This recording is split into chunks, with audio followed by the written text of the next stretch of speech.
Right then guys, it's PSL here and I'm here for the 4th episode in my Formula 1 2003 Reverse Grid Race series. Last time out we had the Brazilian Grand Prix, and for the first time in this series it was a Grand Prix more decided through on-track overtakes than through retirements. That's because in the Brazilian Grand Prix there was only one retirement. Unfortunately, that was to Cristiano Di Matta, who was in the points place at his home Grand Prix. But if you exclude him, no one retired. And there was no shortage of overtakes, despite it being a wet weather Grand Prix. Rubens Barrichello is the best example of it, finishing in 3rd, despite starting the Grand Prix in 20th. So then, this San Marino Grand Prix, the 2003 San Marino Grand Prix, isn't exactly all that interesting. Unlike the real life 2003 Australian and Brazilian Grand Prix, those are classic races, whereas the real life 2003 San Marino Grand Prix isn't exactly the most memorable one ever. It's not a classic in any sense. That's not to say that there's no talking points to it, because there certainly are. However, this reverse grid San Marino Grand Prix could well be an interesting one. It's a dry Grand Prix, but Imola, despite it being quite a high-speed circuit, it isn't all that easy to overtake around, as contradictory as that sounds, but that's because the straights aren't really straight. They're all curved, they're flat out, but they're all curved, and they quite often link into a chicane, a very tight, slow-speed chicane, so pulling off an overtake around Imola is quite a feat. So that means the Minardis and Jordans who are at the front, they still stand half a chance of retaining a points place come the end. Then you've got Jarno Trulli in 5th. So that means in real life he didn't have all that great of a qualifying session. So that's very unusual for Jarno Trulli. Now we all know about the Trulli train. Jarno Trulli was famous for being very quick in qualifying and then not so quick in the race, whereas here I think it could be the exact opposite. Jarno Trulli starting in 5th, just behind the 2 Jordans and the 2 Minardis in a Renault.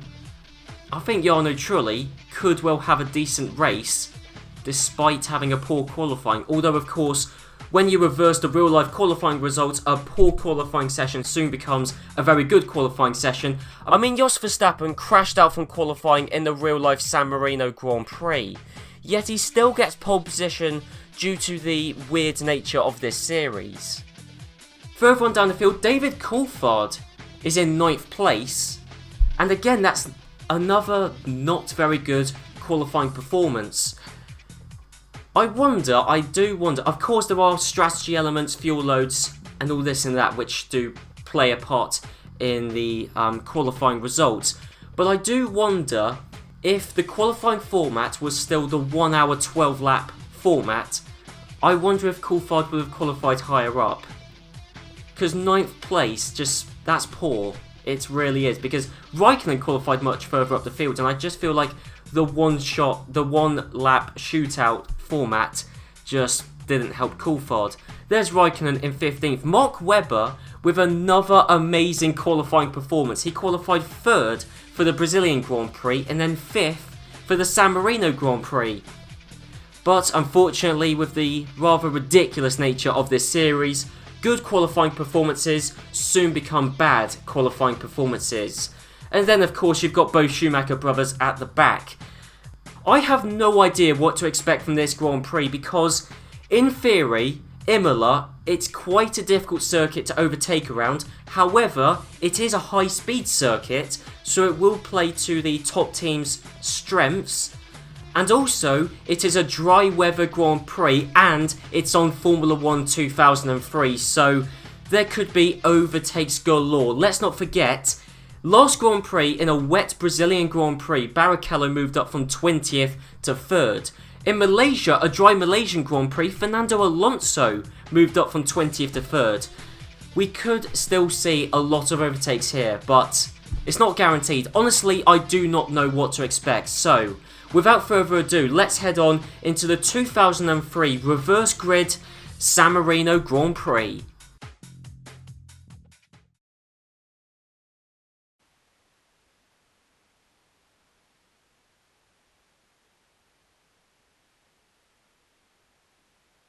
All set for the start here at Imola. Remember Ralf Schumacher taking to the grass last season. What will happen this year? Any moment now, any moment now. Away they go and pouring down towards the Tamburello. This wonderful, majestic sweep of racetrack. Of course, it's been changed now to a chicane. Is everyone going to get through it safely? Well, thank you, James Allen. And yes, everyone has got through safely. Pitsonia is up into 4th place. Justin Wilson in 5th. You've got Jarno Trulli in 6th. So he's lost a place off the start to Pitsonia, but he has retaken 5th place by passing Justin Wilson there. So Jarno Trulli is up into 5th. Pitsonia 4th. We've got the two Jordans in 3rd and 2nd. Fisichella passing Furman, with Jos Verstappen leading the San Marino Grand Prix. Yes, so we've got Trulli up in 5th. There's no way he's going to make a move into the Variante Alta. No, he won't. In fact, there's David Coulthard. Yes, David Coulthard definitely one to keep an eye out on. Yes, we have seen in previous races Coulthard is not the keenest overtaker on the field, but he is still the only driver in a points place, for the time being at least, in one of the top 3 teams. Although you've got Kimi Raikkonen, who's about to enter the points positions, although he's got to battle with Jacques Villeneuve for 10th place, although Raikkonen has taken back 10th. Nick Heidfeld once again on the edge of the points places, and Kimi Raikkonen has now passed Nick Heidfeld. That was a blur, that was. So Raikkonen is nearly in a points place already. He's just got to pass Justin Wilson. In fact, Heidfeld's coming back to battle Kimi Raikkonen. Wow, okay, so we'll turn our attentions away from that, because ultimately that is not a battle for a points place. Although in fact I think it will be, because Justin Wilson, he's going to keep 8th place. Okay, so he's still in 8th place. It's just a matter of who's going to pass first. Is it going to be Raikkonen? Is it going to be Heidfeld? And yes, that was inevitable. The Variante Alta, the only no, it's not quite, but it is one of the few corners around this track I know the name of. And that is why, because it is a corner where if you pull off an overtake, it is a move of a century. If you don't, then it's a crash. And that was, well, we did have a minor incident there. And in fact, going around the final corner, that was Raikkonen and Montoya making contact, although both keeping it in the right direction. You've got Coulthard still behind Frentzen, and you've got Jarno Trulli, who I believe has passed Pitsonia since we last looked. I certainly remember him being behind Pitsonia, but anyway, Jarno Trulli is up into 4th. Right, we'll keep an eye out on Justin Wilson to see if he actually keeps 8th place. Heinz-Harald Frentzen and the other Sauber was in 6th, now 7th, as David Coulthard passes him. And we got Jarno Trulli trying to pass the Jordan of Ralf Furman, and what a move that was!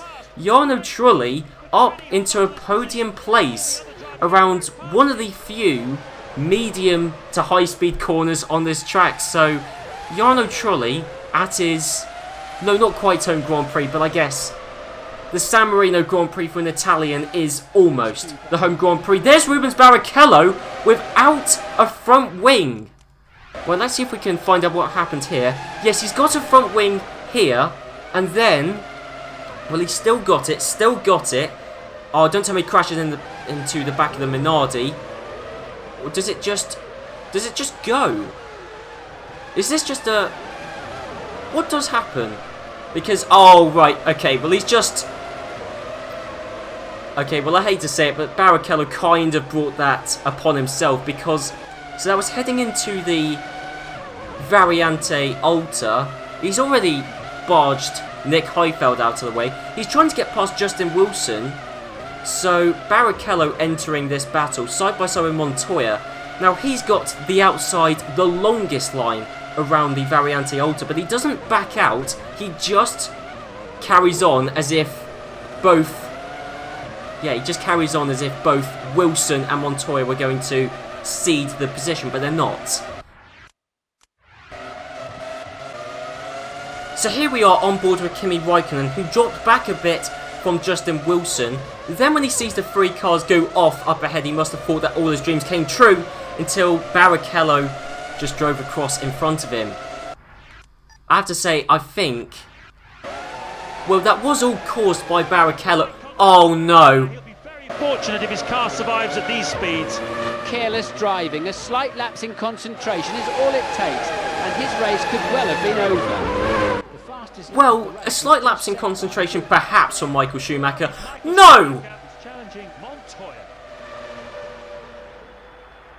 My word, that is a Michael Schumacher engine failure around Imola. So that's two Ferraris basically out of it, because Schumacher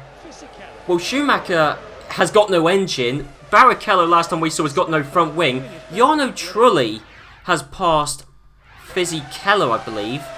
So we'll try and get a replay of this. So I think Barrichello is in the pits. I can't spectate him, so he's either retired or is in the pits. Either way, Ferrari are basically out of it, this San Marino Grand Prix. And then we've got the battle for third between Jarno Trulli and Fisichella, the two Italians around San Marino. This is very apt. We had Brazilian drivers towards the front for the Brazilian Grand Prix, and now we've got Italian drivers towards the front for the San Marino Grand Prix. Ralph Furman has betted his time through sector 1. Right, so Kimi Raikkonen is up into 8th place, having finally passed Nick Heidfeld. So we've got two McLarens into the points positions. David Coulthard has now got to pass both Jordans. And in fact, oh no, we missed out on that, so we'll have to get it on the replay. But Jarno Trulli has passed Justin Wilson. So let's have a look at this. So it's past the Villeneuve chicane, and it doesn't happen under braking here.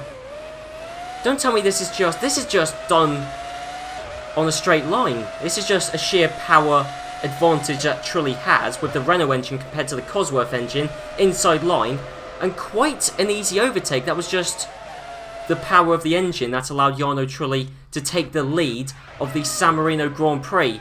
Barrichello's back out and running, but is in stone dead last.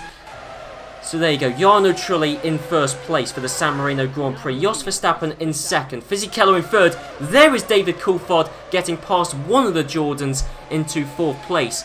Ralph Furman in fifth and still running. Pitsonia in sixth, Frentzen in seventh, with Kimi Raikkonen in eighth place. And in fact, Kimi Raikkonen, he's now got to get past another Sauber, and if it takes him as long to get past Frentzen as it did to get past Heidfeld, then this could go on for quite a while.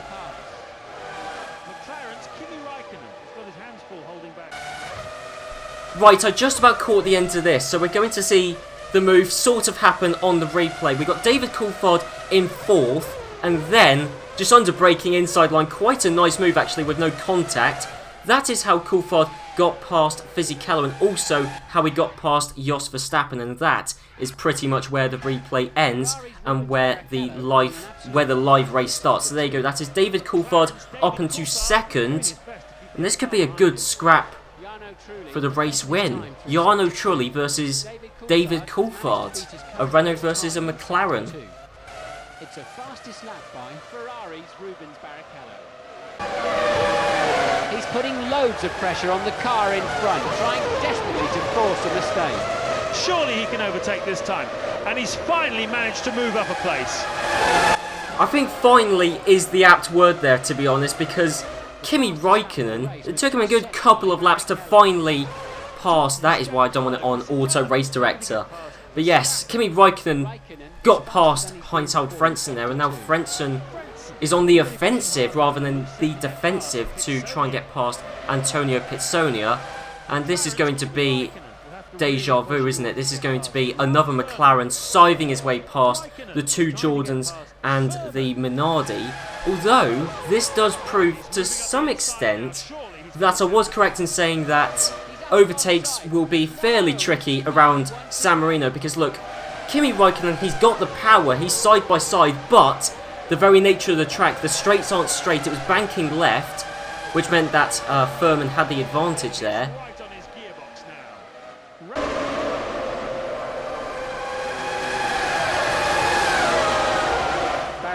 Has just set the fastest lap. Well done to Barrichello for setting the fastest lap of the Grand Prix, although considering he's in clean air and everyone else is battling for position, that isn't that much of an achievement, especially as Michael Schumacher is also out of the Grand Prix. But that is Kimi Raikkonen up into a points position, well past one of the Jordans. I got a bit distracted there because of course it said Fisichella with the best lap of the Grand Prix. In fact, Fisichella is very close to the back of Jos Verstappen, but he has now got to contend with Kimi Raikkonen in 5th place. And I don't really want to watch Nick Heidfeld, that is why I don't have it on the auto race director. So we've got Kimi Raikkonen in 5th place, and I'm sure it is only a matter of time coming out of Tamburello, and I think I know where it's going to happen, not coming up to this corner, the Villeneuve chicane. No, it is going to happen, I imagine, under braking for this hairpin, because we've seen quite a few overtakes happen here, and there you go. So that is Raikkonen out braking Fisichella, and he's going to now power past Justin Wilson. So that is Wilson out of the podium positions, Raikkonen into the podium positions, and that means we've got a McLaren 2-3. We're still Jarno Trulli leading the Grand Prix. And in fact, let's have a look further down. So Frentzen is out of the points places because Fernando Alonso has passed. So we've got 2 Renaults in the points places. And we've got, actually, to be honest, if Alonso is as quick here as he was in Malaysia, then Alonso could score quite a few points this Grand Prix.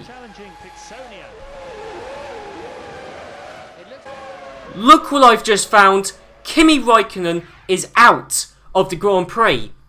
Because I was watching Fernando Alonso and he was in 8th place and then suddenly he was in 7th. So that means someone retired and it was Kimi Raikkonen. From 3rd place, he only just moved up into 3rd place. He earned that 3rd place and his engine has let him down. I thought we were going to see both McLarens in the podium positions, but we won't now.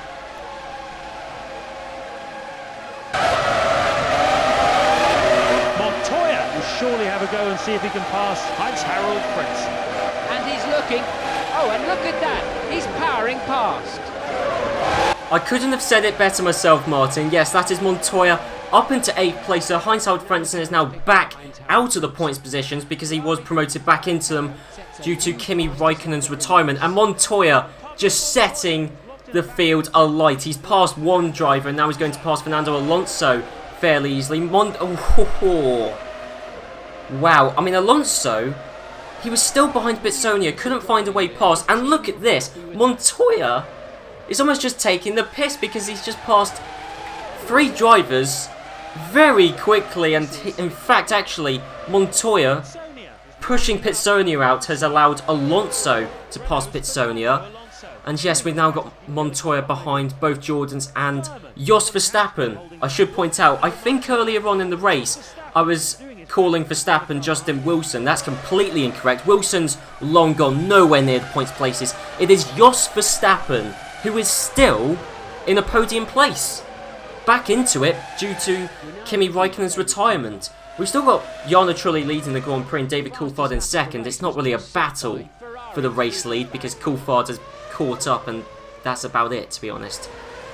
But Jos Verstappen is still in a podium position, driving for Minardi. That is extraordinary, especially as it's around San Marino. Well, it's in San Marino, so that's, you know, almost a home win for Minardi. You got Ralph Furman still running and still in the points place, so that's quite some achievement. Fisichella in 4th. In fact, well, 4th, yes, but I think Montoya.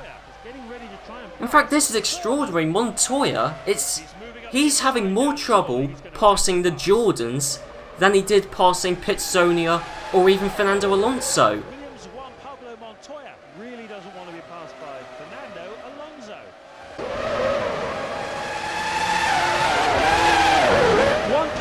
Montoya really wants to get past Ralph Furman. Williams Juan Pablo Montoya has got his hands full holding back Furman. No, James Allen, right, this is definitely going to be a theme of this series. That Montoya was passing Ralph Furman there. Anyway, that is Montoya.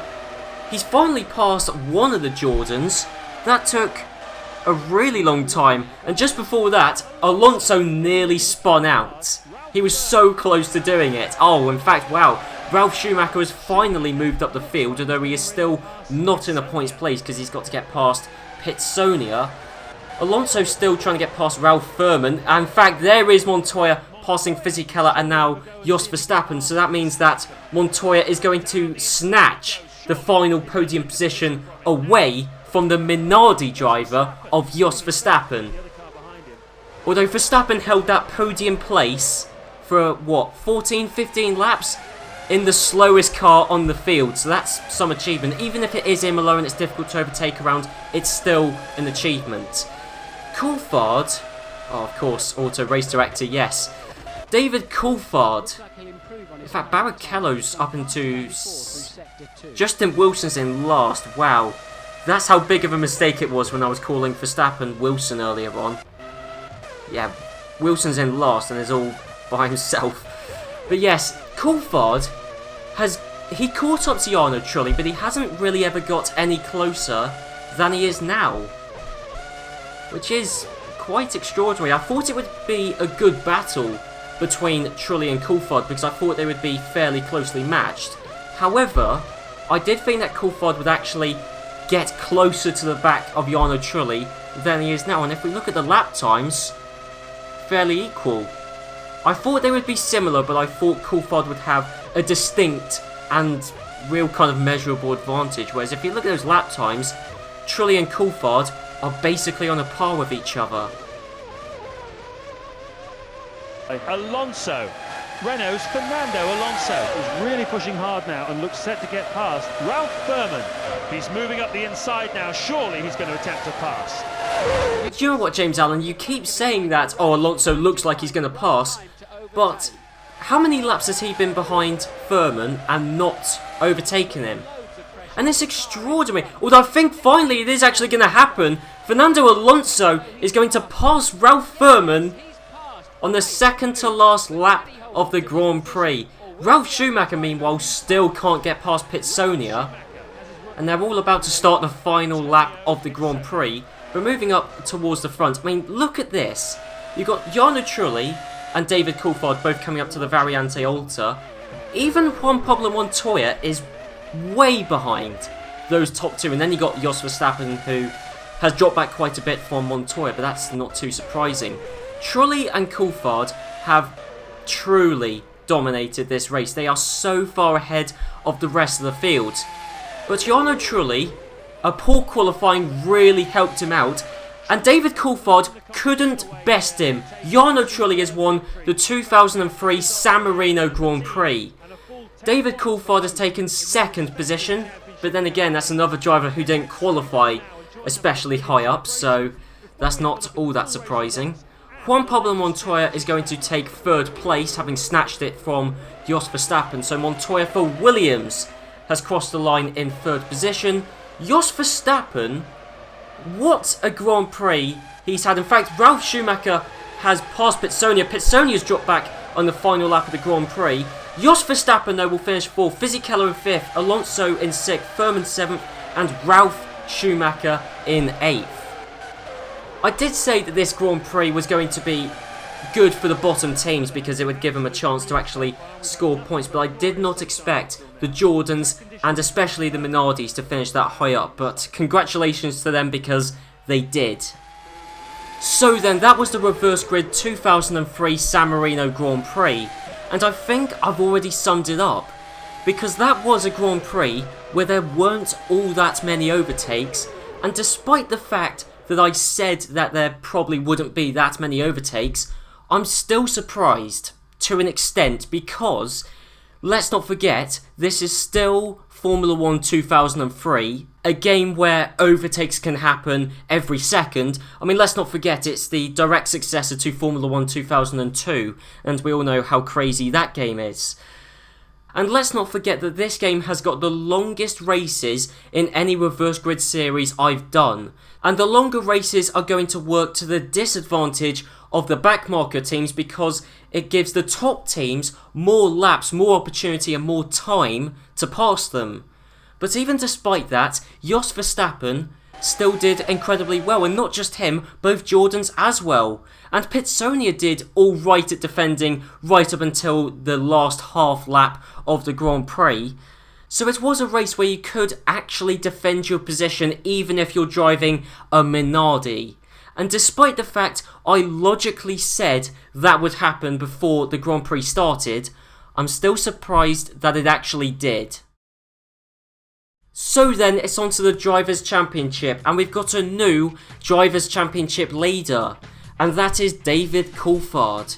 Of course, finishing in second place this Grand Prix helped him out a lot, but also Michael Schumacher and most notably Kimi Raikkonen's retirements really helped him out, because Michael Schumacher retiring from the Grand Prix means Coulthard is ahead of him by 2 points, and Kimi Raikkonen would only have been 2 points behind his teammate in the Drivers' Championship had he finished in third place, but because Raikkonen had an engine failure, no, he's 8 points behind his Scottish teammate, so David Coulthard is the unlikely Drivers' Championship leader. Montoya is doing well in the Drivers' Championship after finishing third this Grand Prix. He's now third in the Drivers' Championship. But let's not forget to shout out Jarno Trulli, who won the San Marino Grand Prix and thus took 10 points. That puts him on 14 points, which is the same amount as Rubens Barrichello and Kimi Raikkonen. So Jarno Trulli is suddenly a championship contender. Giancarlo Fisichella did well, doubling his points total from 4 to 8 points, and Jos Verstappen and Ralf Furman both scored multiple points this Grand Prix and scored their first points of the season.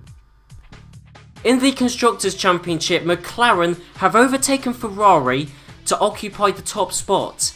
They're 2 points ahead of Ferrari thanks to Coulthard's second place this Grand Prix, but their lead could have been so much bigger had Kimi Raikkonen's engine survived till the end. Although I wouldn't really focus on hypothetical situations such as that, because there's always lots of what ifs you can state. For example, what if Michael Schumacher's engine lasted till the end of the Grand Prix? Would he have scored points? If so, how many points? And then what difference would that have made to the Constructors' Championship? Ultimately, it's all irrelevant. You can say, what if this happened? What if this didn't happen? But ultimately, what happened, happened, and what is. Williams may have lost ground to McLaren, but they caught up to Ferrari, largely thanks to Montoya's third place finish at the San Marino Grand Prix. Renault outscored every other team this Grand Prix, and as such, they're now right up behind Williams and are comfortably in fourth place in the Constructors' standings, much like in real life, because Renault, they've pulled away from every other team behind them. And speaking of the teams behind them, entering this Grand Prix, it was Jaguar who were directly behind Renault, and leaving this Grand Prix, it's Jordan. Jordan are now on double-figure points, and so are Minardi. Both of those teams are on 10 points, and they're both ahead of Jaguar, BAR, Toyota, and Sauber still don't have a point to their name, despite the fact that both of their drivers were very close to the points positions for a long time and damn nearly scored points this Grand Prix. So then guys, I hope you enjoyed this episode. If you did, be sure to leave a like, comment down below, and I'll see you guys next time for the Spanish Grand Prix around the Circuit de Catalunya. So I'll see you guys then.